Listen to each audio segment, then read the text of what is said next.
ഇടുക്കി ജില്ലയിലെ ഒരു ചെറിയ പട്ടണമാണ് മൂന്നാർ. ആ മൂന്നാർ പട്ടണത്തിന്റെ ചരിത്രമാണ് നമ്മൾ ഇന്ന് നോക്കാൻ പോകുന്നത്.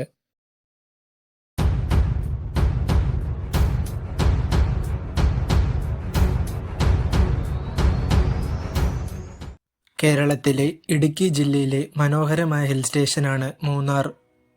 തണുത്ത കാലാവസ്ഥയും മനോഹരമായ തേയിലത്തോട്ടങ്ങളും മലനിരകളുമാണ് മൂന്നാർ പ്രശസ്തമാകാൻ കാരണമായത്. 2000-ൽ കേരള സർക്കാർ മൂന്നാറിനെ ഒരു വിനോദസഞ്ചാര കേന്ദ്രമായി പ്രഖ്യാപിച്ചു. തെക്കിന്റെ കാശ്മീർ എന്നാണ് മൂന്നാറിന്റെ അപരനാമം. മുതിരപ്പുഴ, നല്ലതണ്ണി, കുണ്ടള ഈ 3 നദികളുടെ സംഗമവേദിയായതുകൊണ്ടാണ് മൂന്നാർ എന്ന പേര് വന്നത്.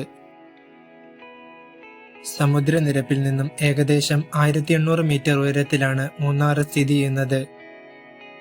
ഓഗസ്റ്റ് തൊട്ട് മാർച്ച് വരെയുള്ള കാലയളവിലാണ് വിനോദസഞ്ചാരികൾ കൂടുതൽ. തെക്കേ ഇന്ത്യയിലെ ബ്രിട്ടീഷ് ഭരണാധികാരികളുടെ വേനൽക്കാല സുഖവാസ കേന്ദ്രമായിരുന്നു മൂന്നാർ. പുൽമേടുകളും ശോലക്കാടുകളും തേയിലത്തോട്ടങ്ങളുമാണ് മൂന്നാറിന്റെ ഭംഗി ഇരട്ടിയാക്കുന്നത്.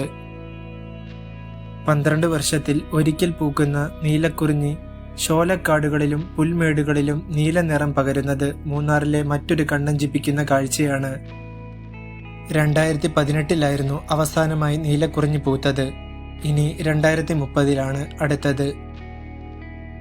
മൂന്നാറിന്റെ പ്രാചീന ചരിത്രം ശ്രദ്ധിക്കുമ്പോൾ ആദിവാസികളായ മുതുവർ, മലയർ, അടിയർ, ഊരാളി തുടങ്ങിയ ജനവിഭാഗങ്ങളാണ് ഇവിടെ ആദ്യം താമസിച്ചിരുന്നത്.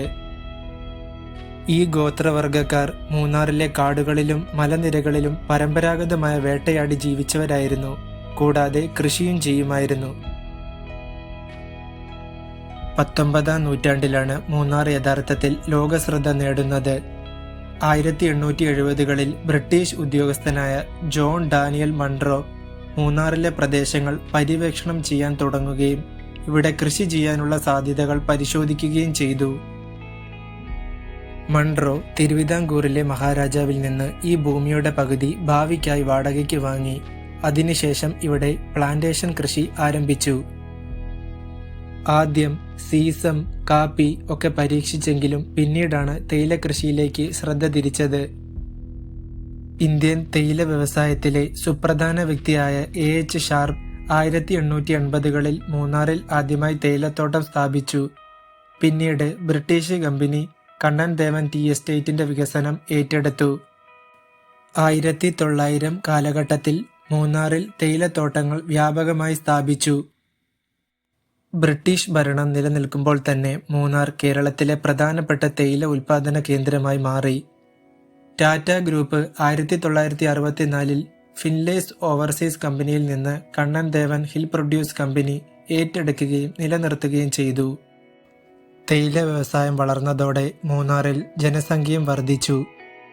ഇന്ത്യൻ തൊഴിലാളികളും തമിഴ്നാട്ടിൽ നിന്നുള്ള കുടിയേറ്റക്കാരും വലിയ തോതിൽ ഇവിടെ സ്ഥിരതാമസമാക്കിയതോടെ മുൻപ് ഗോത്രവർഗങ്ങൾ മാത്രമായിരുന്ന ഈ പ്രദേശം ഭിന്ന സാംസ്കാരിക പശ്ചാത്തലമുള്ളവരുടെ സംഗമ കേന്ദ്രമായി മാറി. 1947-ൽ ഇന്ത്യക്ക് സ്വാതന്ത്ര്യം ലഭിച്ച ശേഷം മൂന്നാറിലെ തേയില വ്യവസായം ഇന്ത്യൻ കമ്പനികൾ ഏറ്റെടുത്തു. ടാറ്റ ഗ്രൂപ്പിന്റെ കീഴിൽ ടാറ്റ ടീ എന്ന കമ്പനി മൂന്നാറിലെ പ്രധാന തേയില ഉൽപാദകമായി മാറി.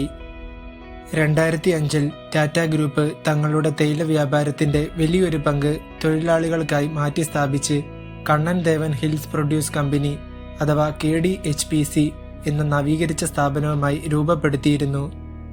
സ്വാതന്ത്ര്യത്തിന് ശേഷം മൂന്നാറിന്റെ വിനോദസഞ്ചാര പ്രാധാന്യവും വർദ്ധിച്ചു. കേരളത്തിലെ ഒരു പ്രധാന ഹിൽ സ്റ്റേഷനായി മൂന്നാർ മാറി. തദ്ദേശീയതയുടെയും ജൈവ വൈവിധ്യത്തിന്റെയും സംരക്ഷണത്തിനായി പല സർക്കാർ പദ്ധതികളും NGOകളും പ്രവർത്തിച്ചു വരുന്നു. ദോഷകരമായ രീതിയിൽ വികസനം നടക്കാതിരിക്കാൻ വിവിധ നിയന്ത്രണങ്ങൾ ഏർപ്പെടുത്തിയിട്ടുണ്ട്. 19-ാം നൂറ്റാണ്ടിന്റെ അവസാനം മുതൽ 1947 വരെ മൂന്നാർ ബ്രിട്ടീഷ് ഉദ്യോഗസ്ഥർക്കായി ഒരു സമ്മർ റിസോർട്ടായി ഉപയോഗിച്ചിരുന്നു. ഇന്ത്യയിലെ ബ്രിട്ടീഷ് ഉദ്യോഗസ്ഥർ കൊച്ചിയിലും മദ്രാസിലും പ്രവർത്തിച്ചിരുന്നെങ്കിലും ചൂട് സഹിക്കാനാകാത്തതിനാൽ തണുപ്പുള്ള പ്രദേശങ്ങൾ അവധിക്കാലത്തേക്ക് തിരഞ്ഞെടുത്തു.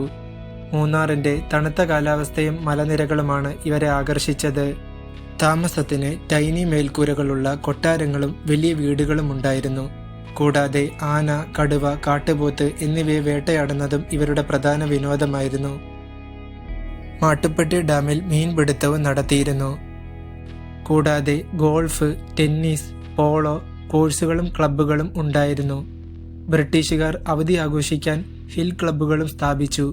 ഉദ്യോഗസ്ഥർക്ക് തങ്ങളുടെ തേയിലത്തോട്ടങ്ങൾ സന്ദർശിച്ച് വിലയിരുത്താനുള്ള സൗകര്യങ്ങളും ഉണ്ടായിരുന്നു.